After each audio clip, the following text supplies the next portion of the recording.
Second Thought is a 100% viewer-funded operation. If you'd like to help support the channel and get some great perks while you're at it, consider becoming a patron at patreon.com/secondthought.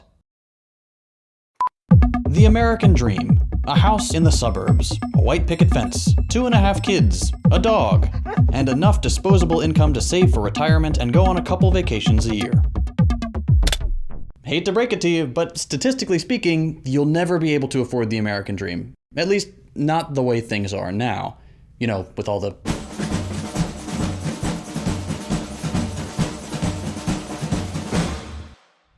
Not great.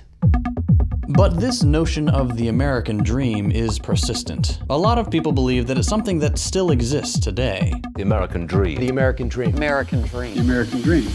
Where did this mythology come from, and why is it so hard to shake? Let's rewind a bit.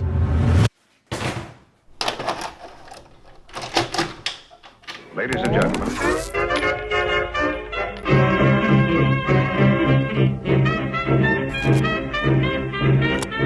An embryonic form of the American Dream can be traced back all the way to the early colonial period, where the continent was seen as a land of opportunity, a place to build a new life in a new home. This land is mine! This vision changed through the years, through the Industrial Revolution and territorial expansion, with new cities springing up and new frontiers to conquer, and the burgeoning industrial capitalist class preaching the possibility of upward mobility through hard work and character.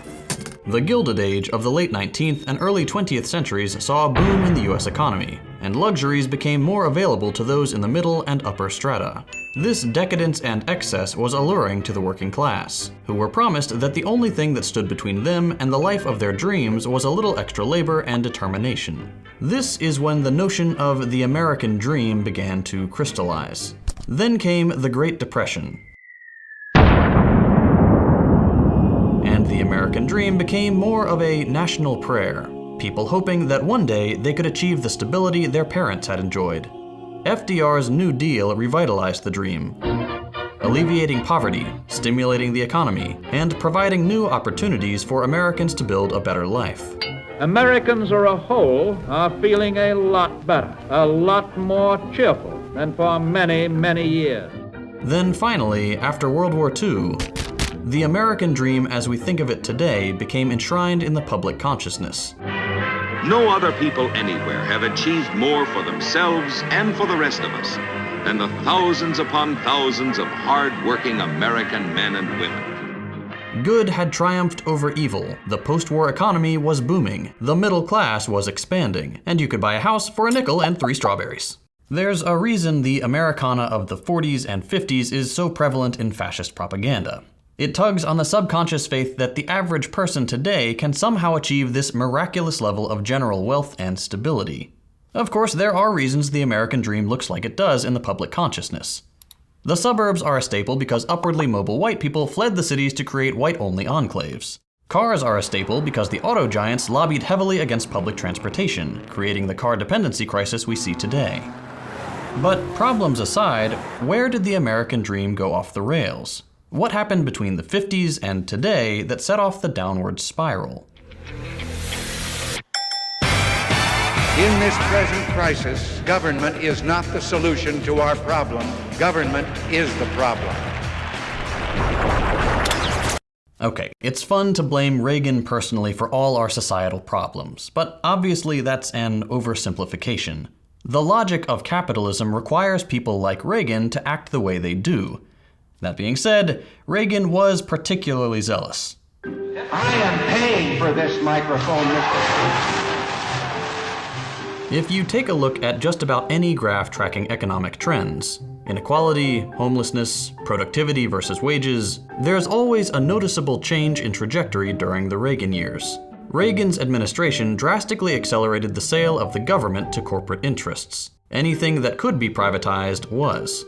Lobbying, what every other country calls corruption and bribery, went through the roof. Social safety nets were stripped away, and suddenly everything, even government agencies, had to start turning a profit. It should be obvious today that the whole trickle-down thing was a scam. It doesn't work. And multiple studies have confirmed that fact. But because Reagan was charismatic and an excellent speaker, he was an actor after all, He became a sort of messiah figure in the United States. Fast forward to today, and we can see the consequences of his miracles. According to a recent study, there is not a single state in the country where a married couple making $100,000 a year can afford the American dream. That's 2 adults, 2 kids, a pet, owning a home, and having some money left over to save for the future. It is impossible. All 50 states require more than $100,000 a year for what was once considered the baseline middle-class standard of living, and most of them require significantly more. In Massachusetts, for example, you'd need to make over $240,000 a year. Even in the least expensive state, Mississippi, you still need to make $109,000 a year. To make matters worse, the median income in all 50 states is well below the American dream threshold, with the median earner in states like California and Hawaii making barely half the required amount.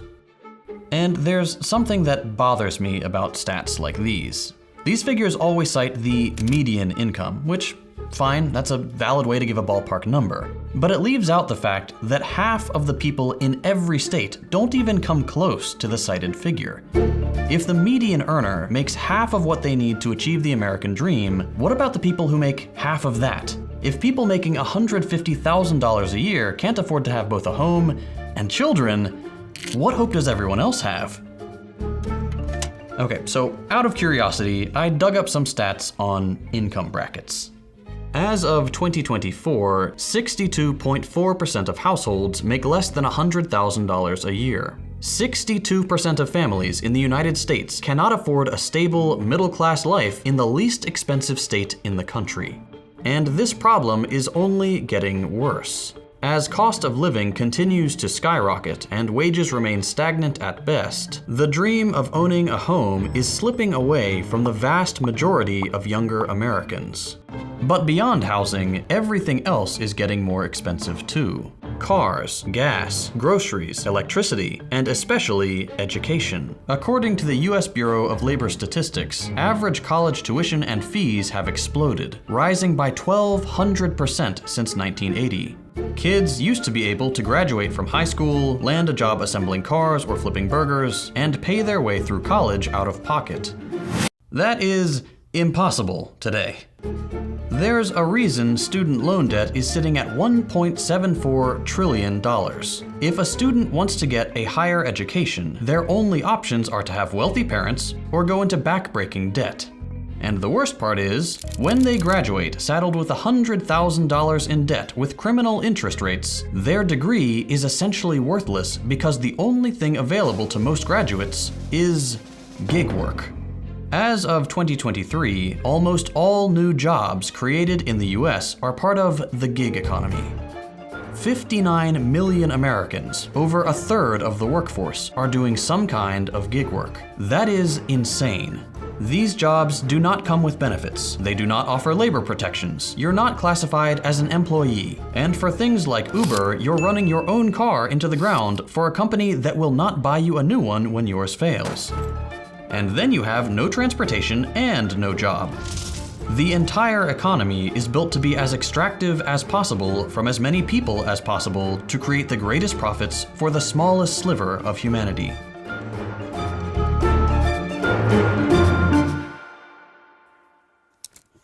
And that is the core of the problem.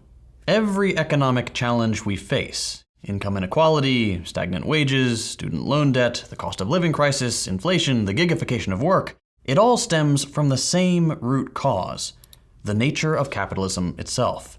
A lot of well-intentioned people like to claim that if we could just go back to the way things were after the New Deal, or if we could just get money out of politics or vote in the right people, we could fix this stuff. And I wish that were true. It's a nice thought. But that's not how this works. Restart the simulation a million times and we'll always end up right here. Whoa. With everything falling apart for 99.9% of us, and billionaire freaks like Jeff Bezos going on a joyride to space, or Mark Zuckerberg selling our private data to Israel, or Elon Musk doing whatever the hell he's doing this week. And all the while, the government is cracking down on our ability to stand up for ourselves and demand something better. We live in a society that is rapidly devolving into fascism, and that's not hyperbole. Fascism is simply the logical outcome when capitalism starts to stumble. The ruling class circle the wagons, crack a few skulls to keep the people in line, and fan the flames of anti-communism to try to prevent the working class from threatening the capitalist status quo. Where does that lead? Every single time. It happened in Italy, it happened in Germany, in Spain, in Greece. Literally everywhere there's been a surge in anti-communist sentiment and the unholy merger of corporations and the state, this is what you end up with. In a system where corporations own the government and profit is the only thing that matters, and those profits begin to slip, wealthy and powerful oligarchs will use whatever means they have at their disposal to crush opposition and forcibly create market conditions that stabilize their profits. Throughout American history, outside our borders, that's always come with corporate-funded coups, CIA meddling, US-funded death squads, and a complete disregard for international law and human life. The question now is, what happens when the only way to maintain the status quo is to turn that violence inward? How far is the ruling class willing to go?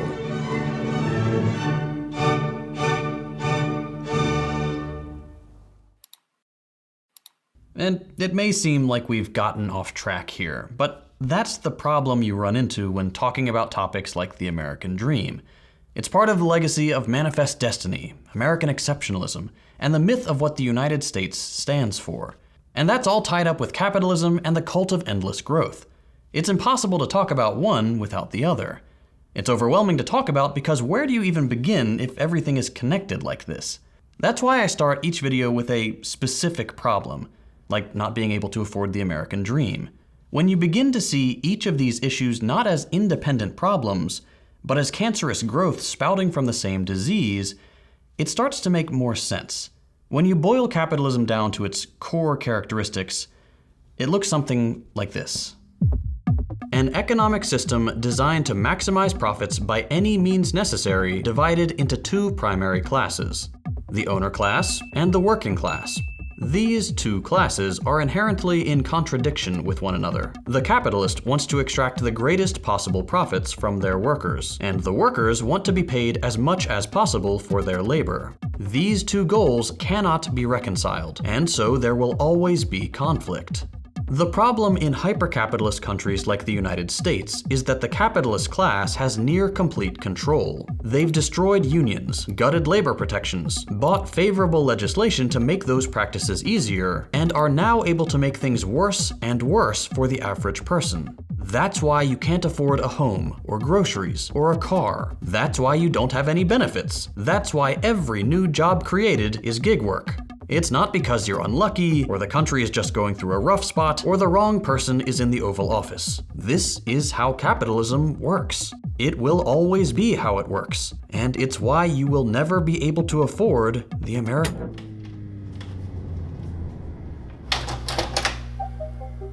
And none of this is intended to scare you or turn you into a doomer. This is all just stuff we need to come to terms with. The American dream does not exist. The only reason it existed before was because the US empire was at the peak of its imperialist power. Its control over the rest of the world was absolute, and by causing horrific suffering around the world, the US could provide luxuries for its citizens. Today, that control is slipping. And as it slips, as the power and influence of the US empire wanes, we're increasingly seeing its fascist tendencies turn inward, spending obscene amounts of money funding proxy wars and genocides in a vain attempt to destabilize geopolitical challengers, cracking down on civil liberties, threatening students who speak out against US complicity in genocide, criminalizing poverty even as millions of Americans slip further into destitution. Anything the empire can do to maintain its dominance for just a few more years, to pad the bank accounts of the ruling class just a little more, it will do, including crushing the rest of us under their jackboots. The American dream is dead. The US project is illegitimate. It is a rogue state lashing out as it implodes. In the coming decades, our goal as normal people living under an increasingly fascist regime must be to build what comes next. Look to the Black Panthers for inspiration. Community defense, education initiatives, food programs for the hungry. Everything the US government is supposed to do but refuses we must do ourselves. If we want to build a country that works for all of us, we need to lay the foundation today, before things have completely fallen apart. As always, there are links in the description for how you can get involved and do your part in building a new dream. Not an American dream, but a dream for all humanity. One that prioritizes dignity, stability, and solidarity among the working people of the world. I mentioned at the beginning of the episode that this channel is entirely grassroots funded. Since sponsors don't want to touch videos like these, we have to rely on the generous support of viewers like you. If you'd like to help keep this channel afloat and get some great perks while you're at it, consider becoming a patron on Patreon. All patrons, regardless of pledge amount, get early access to every video, plus access to our patrons-only Discord server.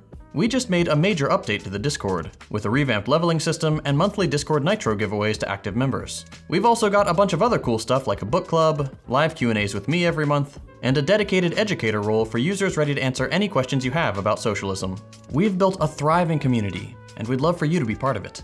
So if you'd like to join the Discord, get early access to every video, and help support genuinely principled socialist content, consider becoming a patron at patreon.com/secondthought.